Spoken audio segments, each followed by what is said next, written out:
Hey guys, um, it's been a crazy week, I think, for everybody. I was always wondering why my MacBook would not do the updates it was supposed to do, and I guess I found out why. So hopefully, is we're all fixed up now. And anyway, so we are going to talk about Learning Plan 4. And our Learning Plan 4 overview is during this LP, we will improve our understanding about our effectiveness delivering strategy. We're going to explore the results of each decision round, and from your company's administrative menu, review the BSG reports. You will see two report options. Additional insight can be gained researching topics via the NAU online library related to management systems innovation, and from Chapter 7 about tactics and optimizing results. So for our LP4 learning activities, you're going to review the video footwear industry report. How does this help you deliver on strategy? You're going to read Chapter 7 and Factory Physics for Managers. You're going to review response time strategies on page 254 of Factory Physics and outline a time strategy that can be innovative and different from your existing practice. You're going to participate in discussion 4.1 and discussion 4.2, and just remember to look at the participation policy, guys. Make sure you get all the points. We're going to work on strategy and decisions for years identified according to the class schedule. And then, of course, you're viewing the LP4 seminar now, and you'll complete that assessment. So our assignments for LP4 is bottlenecks and strategy. You're going to do a 750-word research paper. You're going to discuss the bottlenecks, show an example of the bottlenecks encountered in your BSG company thus far. You're going to illustrate how a bottleneck has impacted your BSG company strategy and provide at least one example. Provide one illustration, chart, table, graph, whatever, representing process or data, change results, and how overcoming bottleneck contributes to delivering on strategy. We're going to discuss bottlenecks in a few minutes. You need to format your paper according to NAU standards and the APA 6th edition. Include at least 2 or more scholarly resources.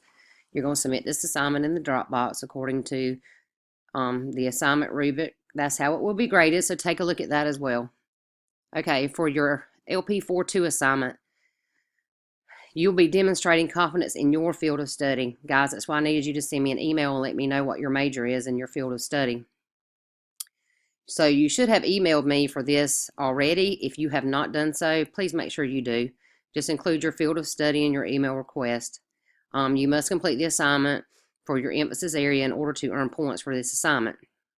And guys, the details that you need as far as link format and the grading rubric are included in the instructions. So as soon as you send me that, I will send you the instructions, and then you will complete it and put it in Dropbox labeled 4.2. This assignment's worth 100 points. Okay, so a bottleneck is a point of congestion in a production system that occurs when workloads arrive too quickly for the production process to handle.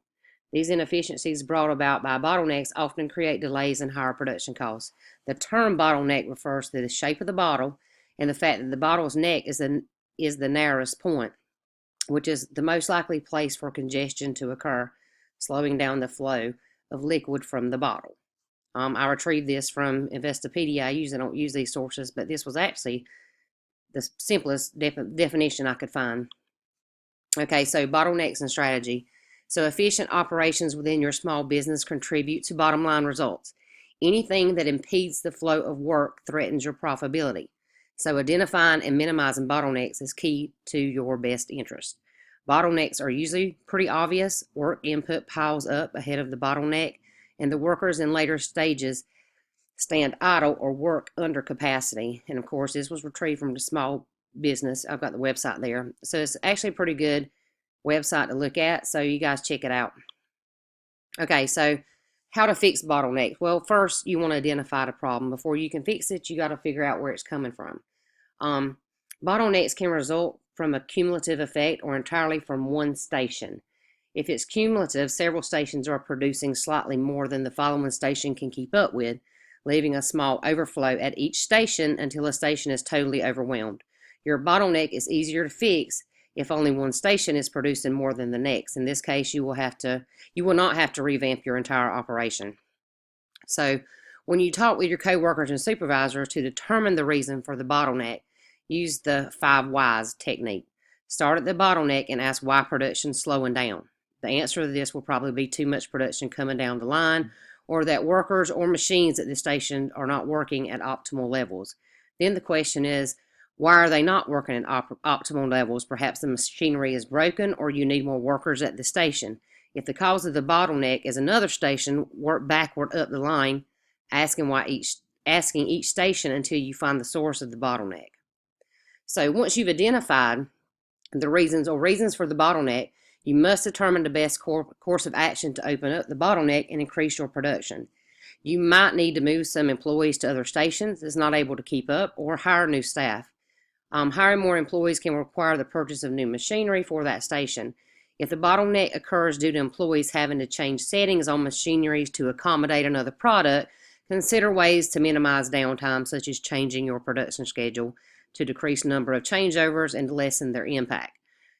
Cross-training your employees can also reduce bottlenecks with little or no extra expense. By training employees in more than one job, workers can float from one station to the next and alleviate bottlenecks as they start. So, it's obvious that bottlenecks cost money in several ways. When employees are unable to work because of a bottleneck, they cost you money and lost productivity. And if you're unable to fill an order because of a bottleneck, dissatisfied customers might look for other manufacturers. So training your supervisors to recognize bottlenecks in the early stages is imperative for you to be able to take early action and fix the bottleneck before it affects your bottom line. And this was retrieved again from Small Business. It's a pretty good website. It's got a lot more stuff about bottlenecks, but I figured I would give you guys kind of an introduction, from a different source outside of your textbook. So that's what a bottleneck is. And we need you guys to try to recognize them. So as we wrap up, for this seminar, just discuss bottlenecks and its impact on your company. Discuss how you'll handle these issues. It's very similar to the assignment 4.1, which, will be easy for you guys so you won't have to do so much extra research.